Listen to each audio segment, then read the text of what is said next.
parts of the Northern Caribbean are unsettled right now. Something is brewing, even though we are less than a month away from the official start of the hurricane season.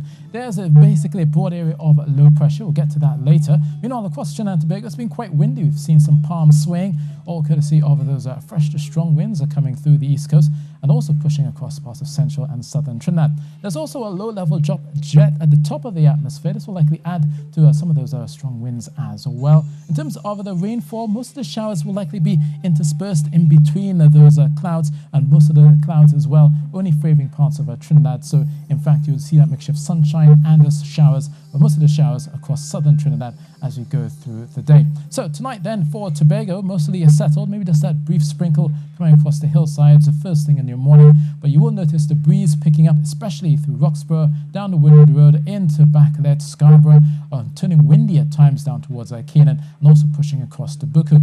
It'll also be quite breezy as well for those of you in eastern Trinidad, along the Manzanilla stretch up towards Turco and along the northeast coast. You will notice that those winds are continuing as you go through your morning. There's only a slight chance of us getting some of those showers pushing through. Most of the showers will be likely along the hillsides, the southern hillsides of the northern range. We could be seeing some of those popping up around the Lopino or Arima.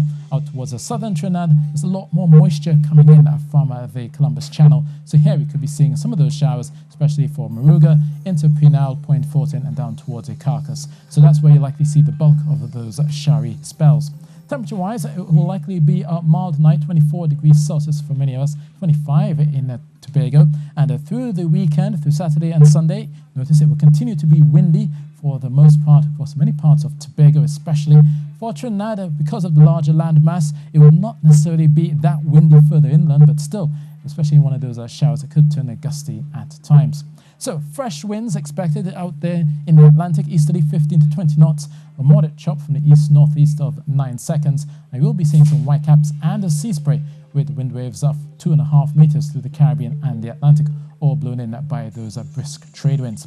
Now, they'll also be talking about lots of brisk winds as well up towards the Greater Antilles, but these will also be linked to some thundery downpours, possibility of some heavy rains. But there's a broad area of low pressure set to come across the Greater Antilles. Basically, this focused along a trough here, but this trough will likely develop some sort of a circulation. It won't develop into a tropical storm, but it definitely still will be a significant rainmaker as you go across Cuba, the Bahamas, and into Haiti.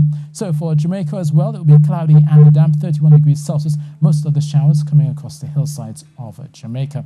For the Eastern Caribbean, some of that spillover may come into the Leeward Islands, especially for Antigua and for St. Kitts. But further south, it's mostly settled. The ridge of high pressure should be in charge here, but it also will be pushing in some Saharan dust. So it could be hazy from Barbados, coming down towards Trinidad as well. But definitely maybe a few more showers for Trinidad than for Tobago, but all the while feeling quite windy. So that's weather, and that's it from me.